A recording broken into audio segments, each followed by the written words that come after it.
compared to 20, 30 years ago, creatives weren't at the main table of corporate, decision making. And it was always like marketing and everything, and then they'd hand it over and tell creative what to do. Right? And little by little, and I was lucky enough in my professional career in agency world that we had a way to grow and become higher ups, and we had a say in the company, and we got to sit at that table, and I realized that's where the magic happens. You're listening to the Angry Designer Podcast, where we help frustrated graphic designers survive and thrive. This week, we're bringing you a live recording from Creative South 2024, beginning a new series of event-based interviews called The Angry Designers Live. What's up, Angry Designers? Today is day 2 of the Creative South conference that we're at, and it's been a great ride so far, and we have our first guest from today, and this is the one and only, probably one of the busiest designers I know, because I mean the dude's he's an educator, he's a designer, and he also has another graphic design podcast. What? The one and only Nick Longo. What's up, guys? So officially, this is going to be our first arm wrestle off. Okay, let's do this, buddy. Been waiting forever for this, right?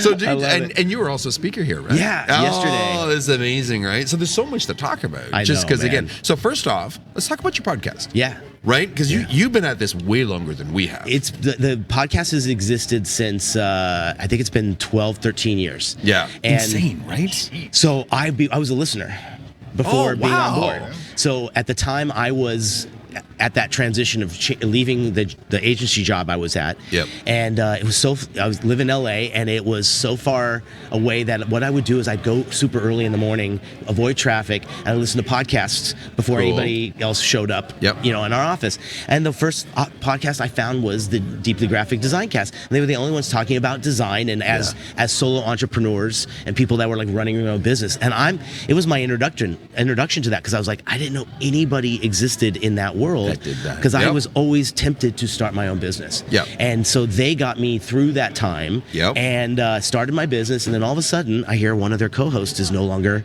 on the show. So I sent a video introduction, and I just said, hey, if you're ever looking for a host to replace the guy who left, I would be more than willing to even come on as a guest. So we did a guest spot, and then they called me a few days later. And they're like, welcome on board. Wow. So it was, talk about like starstruck, because I was like, wait, I'm sure you guys get it too, when people are like, wait, that voice. Right? Yeah. And it happened here. It was so weird, but flattering, right? And podcasts are the world where that really, because obviously now they're getting into video, but for many other times, it was always audio. And so just and then when we finally met in like real life, it was awesome. So that was almost 11 years ago. I can't believe it's been that long. Wes, who started it, has really taken a huge departure and gone more into video and YouTube for web development. He really was like, I feel like I'm not really designing much and being on a design podcast. Yeah. So he turned the keys over to me, and we've been trying to keep it alive since COVID. And we've all talked about the struggles of like podcasts and everything. It's like a whole other podcast altogether, right? There's episode 2, right? Well, actually, because there are podcasts just dedicated to podcasters, right? There's so many of us. Go figure, right? This is a whole support community on its own. But today's topic, of course, is graphic design. Yeah. So number one, so you are, the first designer I talked to that's from SoCal. Yeah. Right? Yeah. What's that like? Oh, man, it's changed a lot. Yeah. It really has. I think it's weird. I think everyone thinks they're going to get into entertainment, and then they get into entertainment, and then they leave entertainment. Only the true pioneers, the ones that really have their careers focused on being in entertainment, really stick with it. Yeah. I did that path as well. I went right out of school. My internship was at Paramount Studios. I was like a little runt on Entertainment Tonight, doing all the little background stuff and putting like little maquettes together of like, oh, here's when she's talking and there's like a little collage over their shoulder. Yeah. That's the digital stuff I would like put together. Wow, and dude. I lasted one summer, but then after that I was kind of like, this isn't what it was like cracked up to be. I was like, there was the egos and a few of the other things were just not up my style. Yeah. And I'm like, I don't want my first job to be kind of in this zone. Yeah. And luckily I got more into agency and more like creative things, and then eventually got into the toy business, and that got me into entertainment because we were working with all the entertainment properties, Right. but through this like back road where it wasn't actually working for Disney, but we worked on probably 300 Disney toys. So it was like, oh my God, that'd be talk so about fun. getting the best way in. Yeah, right? Yeah. So wait, but you always were design. Were you always going to school for design? You didn't actually go for like... I figured it out I did junior college first because I had no idea what I wanted to do. Got it. Dad was an architect, my mom was a teacher, and so it was like, little did I know I'd be this like hybrid of them later on as a creative and like an educator. Yeah. Because it makes total sense. But I didn't get it until I had a friend that was a year ahead of me at the university, and he was in his first graphic design course. And when I saw that, man, I was like, that is it. That's what you want to do. Logos. Like, yeah, I've been drawing them for, as a kid. Yeah. So that was it. It's like SoCal, like this really crazy creative hub. Like every time you from the outside looking in, it looks like like skateboarding since I was a kid. Like it seemed like it originated there. That whole culture, and so many of the people here, like skateboarders growing up. Like, is it that vibe? Is it I think very it's creative? how area? you look at it, because the perception of it maybe from the outside is, and yes, there are a lot of creatives as far as technically employed, let's call them. But the one thing it's lacking is a community kind of thing, because LA is so pocketed. We are valleys and everything, and to get from one to the other. And I have to give it up for, there's a few friends of mine, I don't know if you know Josh Ariza and the Hood Sisters, Jen and Amy Hood. Oh, we'll figure that out. They put together this fantastic thing called Connecting Things, and it's in Orange County. And it's really one of the best kind of like real, it gives me the vibe of these things when we go to like Creative South or Crop or some of these other ones. And they've really done a really cool one. And I'll go out of my way, an hour and a half drive, because it's the only one that really has a great kind of community feel. And then even at the end, they do like, is anybody hiring? And someone will raise their hand. They'll be like, I need a UX person, the Torrance area, whatever. And they'll be like, find that guy if you need a job. And so it's a little mixer. And there's just a lack of that in LA. It just seems like everything's more on the AIGA side, rather than folks like you and I maybe saying like, let's create a little, community. It's hard to find. That's funny, because we had that topic with other people yesterday about, it seems like, so when we grew up, over in the rankings, right? Like when we started 25 years ago, it was a very different space. It was all kind of like the AIGA route. Everybody was very closed off. It was very competitive. Nobody was sharing. I'm not sharing. Nobody was sharing. Nobody was helping. It was ridiculous. And I mean, I think that stirred up all this fucking anger in me all these years. That's right, dude. Right? And it was just, I had this attitude of, like, screw you. And it was inside. I always felt like I was competing. I always felt like I was fighting. Yes. And it's only been like the past 6-8 years that it's like I'm embracing. I think like, you're right. It's changed. It's the internet. It's podcasts. It's YouTube. And the fact that like you can get the education now for free. So guess what? You can do one search and find any answer to anything. And someone will be sharing a very transparent way they got from A to B. And guess what? I push it on my students all the time. It's like, if you, and I do it too. Like, you're an illustrator going like, I know there's a way. Right. Google, blah, blah, blah, blah. And I'll even just put it on mute and just look at, because I'm like, I don't need to hear you. Just show me the freaking steps. Show me what you're doing. And then you look for the shortest time stamp on it. Is it 65 seconds? Okay, perfect. It's so true, right? Like, the short time stamp. That's a legit I don't thing. need the 10-minute video that tell me how to unite in Pathfinder. It's so true. It is, it is such a nice, it's so refreshing.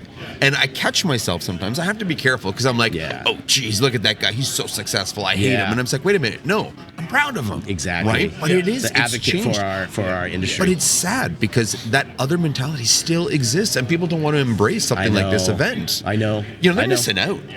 Because honestly, we're meeting the relationships we're building in places like this. Oh, I know, fucking man. Phenomenal. Well, and then if you're a solo entrepreneur or you run things and you're not doing it the traditional route, or let's say you work you're a designer at a company that's not a design company, you're just the one sole designer at that place. Yeah. You need a community. Yeah. You need, and I've talked to a lot of my buddies are all in that world of like they're the sole creative at a very conservative corporate company, right? So it's kind of like, and it might be in the middle of the country somewhere where there's nothing. Yeah. And I always encourage them. I'm like, find the time to make it to some of these smaller conventions and conferences, because man, then you like I've built up. We have a Slack channel with about like 20 of us that we just use for that, like venting, or like, hey guys, I'm about to send this out to a client. Can I get some more eyes on it? Yep.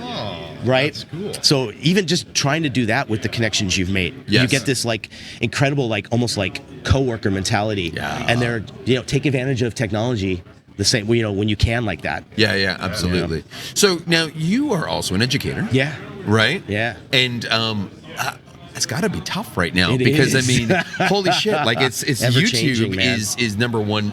Probably always a competition for you as an educator, and attention for eyeballs. Not to mention social media. Yep. And then just and then just the fact of what we're dealing with in the industry, which everybody thinks they can do this shit. And the virtual world we lived in for 2 to 3 years after COVID. Geez, yeah. Right, so it's all against us. And the thing is, like, I teach at Cal State University Northridge, so it is a Cal State system. So it's a huge school. Yeah. Every you name the discipline, it's there. And our little art team, kind of like on the outskirts, they're like, let's put them over here, right? Yeah. We have this cool little community over there, and it's really great. But like, it's very interesting to see how the industry is changing. The demands of now everybody wants to go online to learn. Yeah. But I also think if you've had if you're a university and you've been around for 60 years, can you just pivot to an online only? What are you going to do with that land? What are you going to do with all those buildings? Right. So we're in talks of how does this work? Do we become a hybrid? Do we offer a totally separate kind of online 2-year thing? Like there's so many. Don't you think like it's kind of like at this day and age, like can a person wait 4 years to start their career? No. Right? Like, and is general ed really 100% needed? And this is coming from a teacher. Like, I question it. We should. Yeah. I don't know the answer. Yeah. But like, if a person knows that I want to, like, you've chosen creative, great. Let's embrace them. Can you dedicate 2 years to just hard work, boot camp style design, and come out a freaking rock star? Yeah. I think that would, because the 4-year thing, I think sometimes when you're stretching it, there's those moments where it's kind of like, when's the light at the end of the tunnel? Yep. It took me 5.5 years to graduate. Yeah. I tell my students that every time. I'm like, damn. I wasn't a good student. I really wasn't. First 2 years were all spent in the the local pub. And then the best part was like, that pub is dry now. But like when I went, because it's a school, I went to Cal State Northridge. So when we were there, oh my God, I was just telling my students, were like, when you went here, was like the pub open? I'm like, yeah. And they're like, did you go? I'm like, hell yeah. That's where I got my PhD. Yeah, exactly. My pool hall degree. That's why it's dry now. I ruined it. Dry. I ruined it. Oh, if there was like a Laker playoff time or whatever, oh my God, we were like, if my parents only knew, like, oh geez, like we were just there every time. So, but it's so challenging in education, and then but I've got to tell you, you can tell a kid from a mile away if they're going to be the success story, and then the ones that really do need the guidance and the help when they come into your class. And I just love being a part of that. It's probably, if I can make the money I make and just be teaching, that's all I would do. Really? It's such a rewarding opportunity. Yeah. The kids are just fantastic. I love when you see their growth, and when you see them like get a job and then they're working somewhere and they get to see something they worked on, like out in the real world. Yeah. That moment is just out of this world. It's so rewarding. So I agree that the teaching system has to change. Yeah. Do you feel that teachers have to change? Yeah. Totally. Yeah. There's got to be, a great mixture of the full-time and the part-time, and the part-time have a connection to the real world of today. And I think sometimes you can kind of steer away from that if you haven't been in the real world and know the climate, and particularly even going to a conference. You come back with so much great knowledge and stuff. Yep. And I'll give them a list of all the people that not only I met, but even like vendors like this. And like, when I look these people up, these people have great merch, whatever. Maybe they might be hiring one day. Who knows, right? So I think that balance has got to be there. And I'm seeing more and more, we're hiring more part-time. And I think I've heard other colleges are doing the same. I've talked to other educators that are here at the conference, and everyone's doing the same thing. And I think that's going to be the future of it, because I even had like Dan from Lincoln. He came into my class via Zoom a couple weeks ago, and it was great. Yeah, that's cool, right? That'd be cool. So one of the other teachers asked, like, what can we do as educators? And he said the same thing. He goes, we need more people that are connected into the real world, because he gets, when he puts a position out, he gets hundreds, if not thousands, and these are and there are a lot of self-taught incredible designers, and they haven't been taught how to promote and send in a resume and whatever. So he's the perfect guy to ask, what are we doing wrong in the school systems to kind of to make a more competitive person, how to make that thing, how to sell yourself, how to put together that portfolio. And when that opportunity comes up, you're gonna stand head and shoulders against anybody else that's submitting for that same role. We had some really good teachers come by yesterday. Like these guys, awesome, they look like us. If anything, actually they look cooler than us. Holy shit, I was a little jealous, and I'm like, you're a teacher, damn it! Wow. Right? And two of them, and they brought a bus of students here. Yes. Did you meet Victor or David? It was both of them, right? Probably both. Yeah. David has the cool jacket on with all the patches on it. Yes. Yeah. Right. Oh yeah, David for sure. Yeah. So we met David, and then the other two guys were. I can't remember who they were. Yeah, and That's the other two guys were like, man. It is. Bringing them all here. To say a black T-shirt and a beard would probably not identify anything. Sorry, he had tattoos on his arms, right? You know the one guy with the tattoos. You know the guy. But it's it was cool to see and talking to them, right? Because they were totally receptive. I unfortunately had a shitty college experience. Yes. I had the old school profs. Yes. And they used to brag about how their class would be, within the first year would be like 50%, like it would drop down to 50% of the students. They'd weed them out. Yeah. And I realized that what they meant by weeding them out was whoever didn't fit in our box. Exactly. And I mean, unfortunately, I was not one of those people. They were a little bit more of, as we joke, the AIGA type of designers. Yeah. They were pretentious. They were arrogant. They came from like the advertising world when they had designers. Yeah. And that's a whole other, and that was a dying breed at that point. Now everyone is a creative agency first. Yes. And the other thing too, like to make sure my students know what's ahead of them, one of the best things you can say is that compared to 20, 30 years ago, creatives weren't at the main table of corporate decision making. And it was always like marketing and everything, and then they'd hand it over and tell creative what to do. Right? And little by little, and I was lucky enough in my professional career in agency world that we had a way to grow and become higher ups, and we had a say in the company, and we got to sit at that table, and I realized that's where the magic happens, because if a salesperson's going out there and talking to the client and saying, I can get that to you tomorrow, and then they come back to the office and be like, guys, creative, I need this tomorrow, and they're like, that's impossible. Yeah, you're gonna get crap. Yeah, it's and we're still on pitch. We're not being paid for this, right? And it's like, so creative's got to be the real tone and voice of the pace and everything else and the talent. And so I love that. So I want to make sure that every young designer knows there is a path. You're not going to be a pixel pusher the rest of your life. Right. Yeah, you know what I mean? Can't do that. What do you think the struggles are that they're getting right now, though, from school? What is those struggle? Yeah. Ooh. COVID still was a huge thing. Wow. Social kind of skills, self-doubt, the confidence level. If I hear that imposter syndrome term again, so I've had to I'm building these presentations that just help shatter it to the point where it's don't even, in fact, it is a good thing to have. Let's just embrace that and say that means you're ambitious, you want to get better, you know what I mean? You're a little nervous on something. Awesome. Guess what? You're going to grow. But don't let it mean that you're not good or that you are less than someone that you're admiring. Just use that as, don't get bitter, get better. Yes. That's one of my favorite lines. Actually, that's really good. And actually, it's funny. I never thought about pivoting, like the idea, because imposter syndrome, it's like we interview people and they're like, no, I don't experience it, and I'm like, you gotta be lying. I'm still feeling this, dude. you know. You come to a place like this, right, and you talk to people who've achieved so much. How do you not? And they be have like, merch. And they have really cool merch. Merch is always that layer I add. I'm like, you son of a bitch. like, and you have merch? Fuck. But it's true, right? And it's just like, and I mean, it was really refreshing to hear Christy yesterday. With somebody who's got such a huge global brand, and she's got fans everywhere, and she admitted, she's like, I still get it. She was getting it yesterday, seeing what some of the other people were speaking. It was just like refreshing. Somebody can admit to it, and it's okay to fucking have this.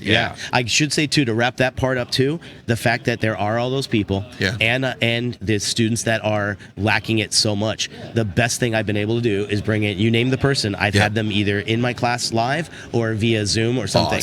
Awesome. Even during COVID, I had Draplin jump into the Zoom room unexpected. The students didn't even know, and he had all his merch on with like, you couldn't even see who he was. And they're texting me on the little chat, because this was remember when everyone was kind of like bombing Zoom rooms. And all my students were like, Nick, I think someone's bombing our room. Who's that? Who's this person? Whatever. And he starts taking hat, scarf, whatever. And all of a sudden they're like, holy shit, no, that's not him. And and he chatted with them for 3 hours. Oh my God, he's a fucking awesome dude. Teaching has never made me cry. I had to turn my camera off. Because tears were rolling down my face. I was like, we were in that zone of like, how long is this happening? What the fuck's going on? And I was just thankful that I reached out to him first, because man, he was bombarded with them. I can imagine. Everybody was after him. And then we got Michael Beirut, of all people. Wow, dude. Reached out to him on Twitter. Huge. And he's like, absolutely. And I opened it up to every other school. We had to get the premium thing of Zoom, because we were expecting like 300-400 people in the Zoom room. And he was brilliant and just the most humble, amazing dude. The stories he told were just so when you can bridge the best of that and the kids of now, man, now they can be like, I'll never forget, I think it was Matt Dawson, Stay Gray Pony Boy, our buddy. Our buddy. He came and did a really great portfolio review. Him and Michael Fugusu came out. And they were in LA at that time, and basically did a portfolio review with my kids. One of my buddies, now he's a previous student, Andy, he made such an impression on them that when Andy posted something about the event on social media, Matt posted with a hashtag, Andy Ramirez is going to take all of our jobs. And can you imagine what a young kid would feel when he sees like a design idol of him say something like that? It just I saw his confidence level just to the max. You know what I mean? So that's what I think teaching the best part is. I'm bringing all of you guys into their world. That world, and that's what needs to happen. You need to reach out to more educators. Like, you almost need to, Jade, you're onto something here. I appreciate what you got, a little network.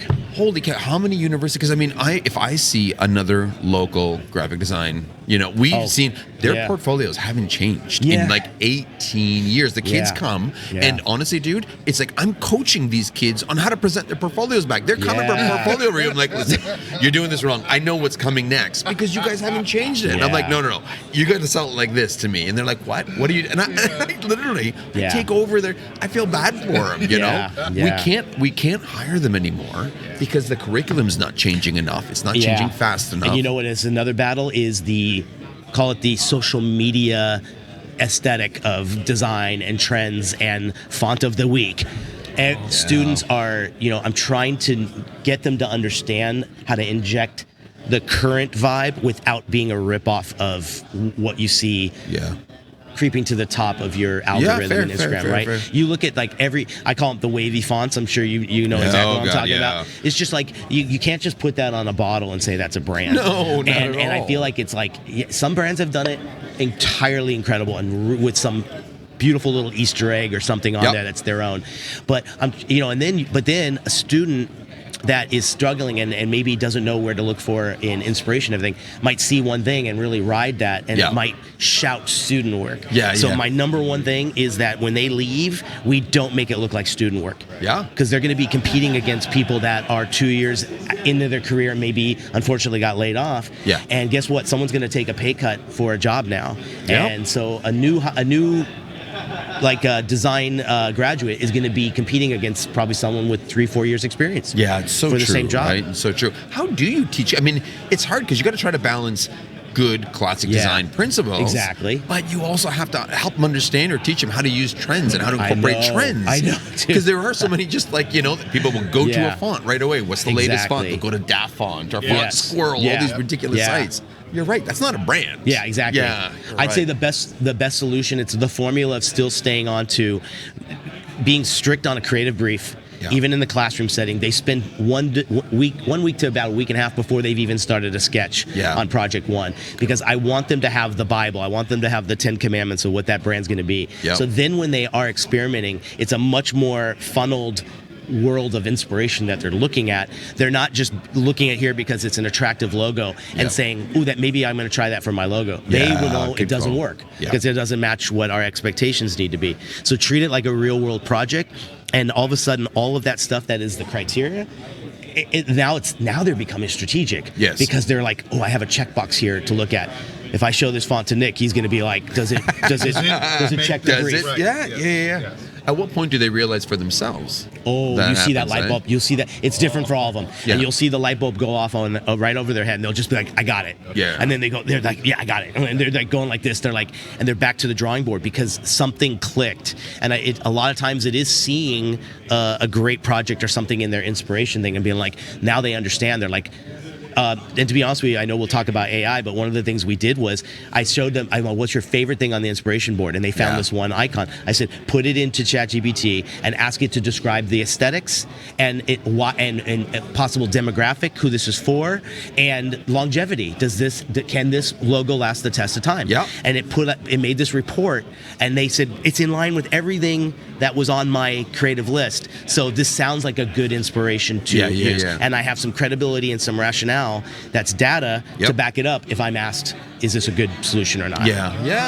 See, that's good. Finding that way to kind of bring that in has been good. And then they do this whole I can use ChatGPT. I'm like, they're being asked in interviews. We're battling with it so much on how to teach it, but our last year students, every one of them in their interviews, they were asked, what's your experience with AI? Is there anything you can show us that would help kind of benefit the company? Are employers hoping that this new generation is up? That's funny. It's going as fast as the AI itself. The expectation of thinking a young designer is going to know. In fact, they're almost 100% sure that they've dabbled in it in some way. Geez, and that's kind of funny because how the hell would you, I mean, in all fairness, I appreciate what young designers are coming out with, but in order to work something like ChatGPT or Midjourney, you need so much experience to understand how to get the results you want. I mean, at a surface level, of course, but this is it's not necessarily it's almost too powerful. It's almost too powerful for them, right? Absolutely. So is it intimidating then? Now that I mean, that's what your whole talk was here about, right? Which I think was kind of shocking for a lot of people. But this is something you guys seriously, you guys are almost being expected to keep up to it. Otherwise, the school itself is going to be kind of held obsolete. Against absolutely. So how do you do that? We've talked a lot with other educators. We've met as an individual team of our own on our campus at our school. We reached out to an amazing dude. He spoke at Adobe Max last year. It was the very last session we all went to. You mean during Chat 3.5? Yeah, whatever that version it was. Right. But he was the chief creative officer of IBM. This guy, his team below him was something like 2,100 people. Oh, no, I'm sorry, 21,000 people globally. Shit. And I'm like, for IBM, he opened a whole Pandora's box. I had no idea IBM was. And remember when they even launched Watson like 15, 20 years ago? Yeah. It was like the first AI. And it was remember the commercials for it? He showed examples at Max about how it was being used, and it blew us away. So myself and 2 other teachers, we were at the after party at Max, and we saw him, and we're like, let's buy that guy a drink and invite him to come and talk. And we had him come and talk to us via Zoom. He's based in the East Coast, and he shed a light on like the facts about how it's here. It's growing exponentially. Yep.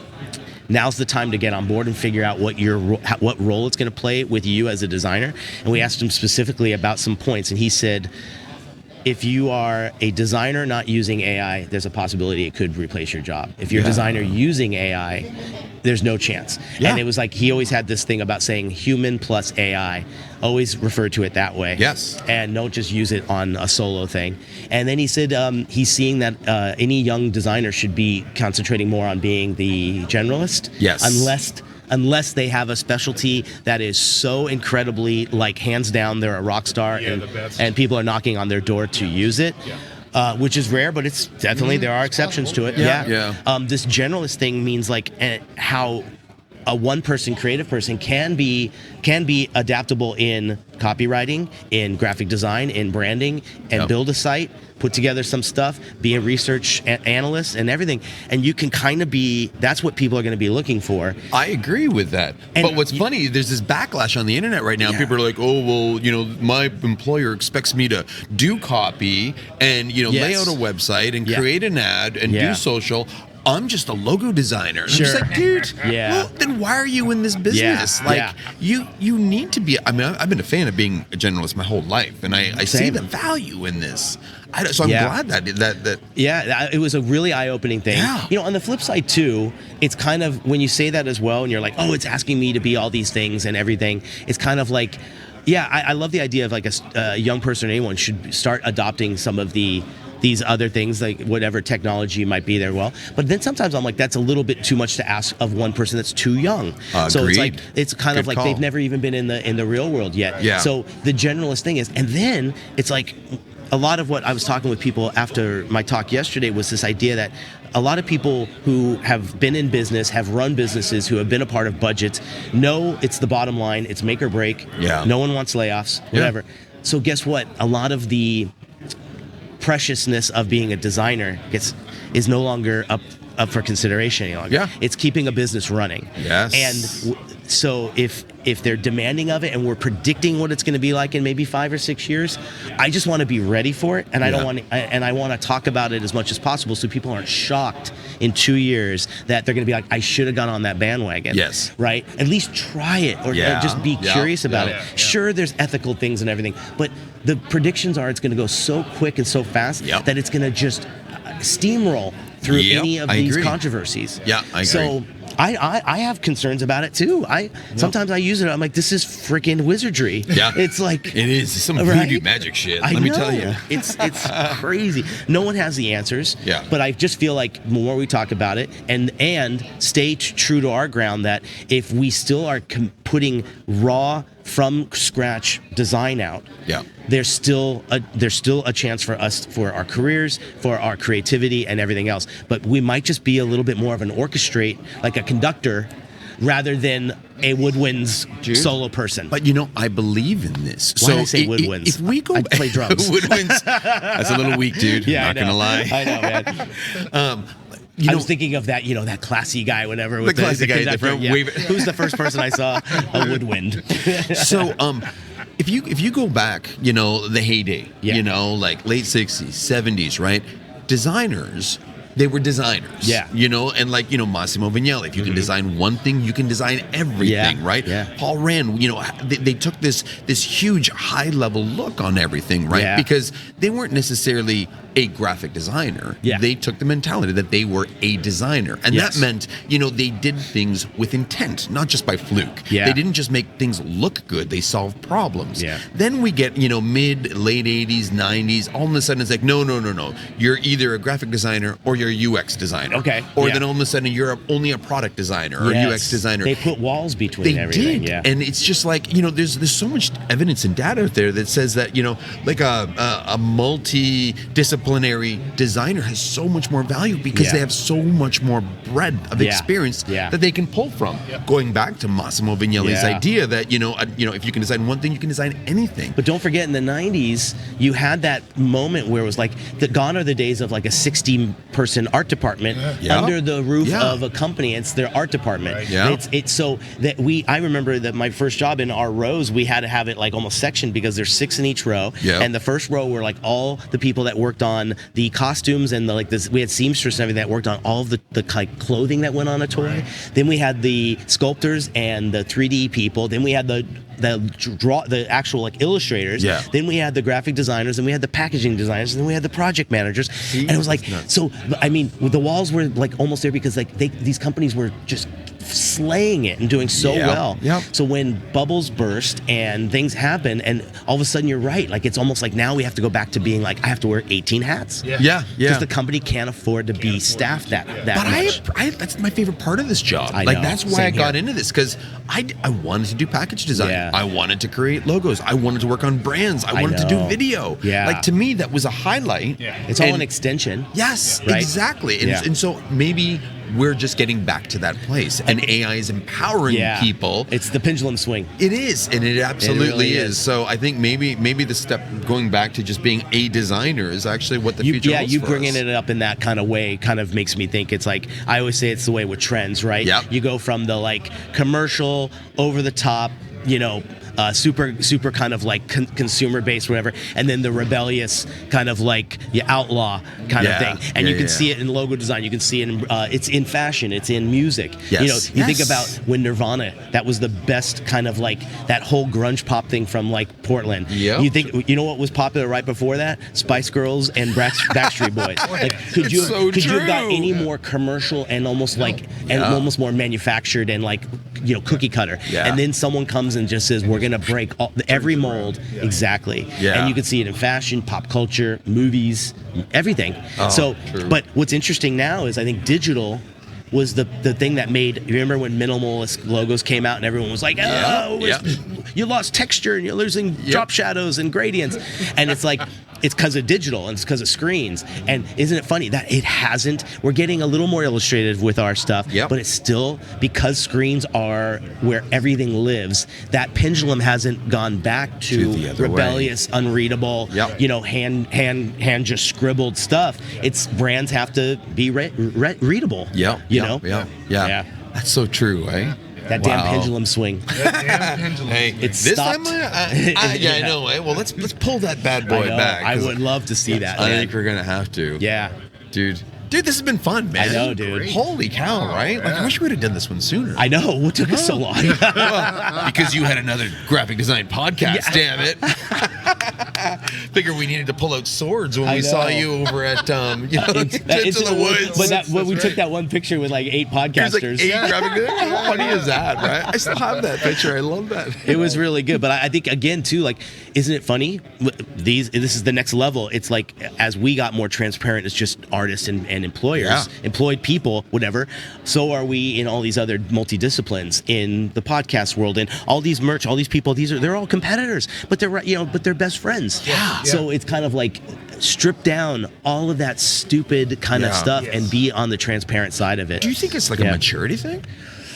Oh man, I really think the connectivity of internet and just the way that you can't work siloed anymore is forced. I think we all just pushed it aside and said, let's just all be friends. Let's just all, right? I mean, that's so much it has to more fun. be. It has to be, because you're right. What is the reason for that? But I think it has to be with the fact that we can be like, you can go to a foreign country and see exact same graphic design at some like fast food like little establishment, and you're like, wait a minute, that didn't 20, 30 years ago. You can go to New York from LA, and it was a totally different world. Artistically, and now we're just so there's that homogenization of like all this stuff. So maybe that's another reason why we're all connected more. But cool. Should be, but still stays very, like, you can look at everyone's style is totally different amongst each other, which is awesome. But that's the unique uniqueness of the person. Bro. Yeah, 100%, and that's what yeah. you're supporting. Yeah, Just like we exactly, talked about, it's community. We're supporting. Personality. Dude, I've spent so much money here. I know, buying man. other people's merch, and I keep giving away our own know, too. Right. I'm not really. This isn't a longevity plan, apparently. You haven't strategically thought it out. Thought this one through. Oh my Let me just God. go into Chat GPT and help me find a more I was profitable going to say it, way but I'm to like, I'm just going to let him say it. I've said that word far too much this weekend. Oh shit, dude. Well, thanks for doing this, Oh, man. man, I had a Thanks blast for with having you this. guys, yeah. This is Let's do it fantastic. again. Yes, Where, we'll follow where up. can people find you? Oh, Longo Designs is my website, Longo Designs on Instagram, and also connect on LinkedIn. That's always this best little kind of like talk about tangents. Yeah. You know, that's the corporate side. You know, because it's like, but it's more and more designers are using it to post their work. Really? And oh my gosh, it is becoming it's becoming an incredible kind of new area. It's like a new frontier to figure out like how, and then what I love about it is it's not posting for other designers to see and like and say great job buddy, but it's actually a decision maker that works at a company that might need you, and guess what, it's not coming out of their pocket, it's coming out of the company they work for. They Good actually point. have budgets. Yeah, good point. So try it. So the It's- challenge is, how do you make it cool? oh LinkedIn is struggling from a brand identity problem. I know. There's a lot of things I don't agree with them as a company, but it is the tool to try out and use. And I think what I do is whatever I build that becomes a post on Instagram or anywhere else I post, I build it for the same thing. And you can now LinkedIn has much better kind of capabilities of the media that you can upload. Yeah. You can do a nice like slider PDF. You can do the carousel as well. It's even challenged me to make more of like video. One, because a lot of times I wonder if will people really click through the 4 other things when it says like +4. You know, it's like are they going to go through all the visuals I'm putting for that like little case study? So it's pushed me to. I've been using like Adobe Express because it's like motion for dummies. Motion for people that aren't in motion. Aren't motion designers. Sorry, motion people, if that offends you. Got to be really careful now. But yeah, like it's and then I'm seeing that why not make a cool little animated thing that can really grab their attention, and the outreach and the feedback and the engagement has been great. And these are people that are going like, hey man, like I might not need you now, but like down the road you're gonna be first on my mind because I see what you post on LinkedIn all the time. And just keep a presence there. And LinkedIn's algorithms will help you if you do a lot, if you post a lot. Maybe it's a little underutilized actually. Even for your podcast. You know, honestly, I think that's another thing because you're going to get I think a lot of times on Instagram, maybe our podcast is only hitting our current subscribers and our current followers. Good point. And a lot of the independent designer, right? The person but then what I feel like it's like LinkedIn is like the max of conferences, right? Or of social media. It gets the person that's working a 9 to 5 that needs the community, that wants to see some other stuff. So I like it there. It's kind of fun. That's actually a good idea. And you're making the assets already. You might as well just throw them on. Throw them on there anyway. thing. Especially because that's where your future employers could be. Exactly. Fair There you enough. go. Or clients. Fair That's enough. it, Or buddy. clients. All right. More importantly, I hope clients. I don't ever want to have to look for an employer again in my life. Oh God, never again. No. All right, everybody. Well, I hope you guys got something out of this episode. Make sure you reach out to Nick. Make sure you check out his Instagram. Hit him up on LinkedIn. And the schooling thing, I think you've opened up my eyes to this a little bit more. In all fairness, you're a pretty cool, prof. And some of the other people we saw here, it was just it is eye opening. And it's ready for a change. My experience isn't everybody's experience. That's right. And it's refreshing to hear somebody who's really concerned about the students. Yes, that is the best part because I know when we were coming up, they could give a shit about what we did. It was like sink or swim. Kind of thing. Absolutely. Which is a terrible way to treat. Why not give a little business. back to that next person in line, man? It's like the best thing you could do, even if you can't actually like bring that into your world and be an actual like part-time teacher or whatever. Find a local college and reach out to their art department and say, I'm a local, designer, graphic designer, whatever. Are you looking for guest speakers? Are you looking for people? Obviously they all do portfolio reviews. Come like it's magic season is like right now, April, May. God help us all the next few weeks. My students but they're killing it. Shout out to all you guys. They're doing such a fucking amazing job. Nice. And their art show is next week. So like, I mean, reach out to a local place. See if you can be a guest speaker. I'll have you guys zoom in one time too. Tell your stories, man. It would be freaking awesome.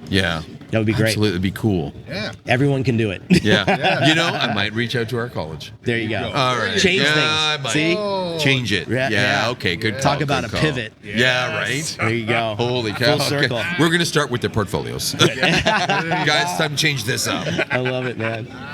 All right, everybody. Thanks, guys. Well, thank you for listening and checking in on day 2 of Creative South. My name's Massimo. My name's Sean. And you are? Nick Longo. Stay creative. And stay angry. Peace.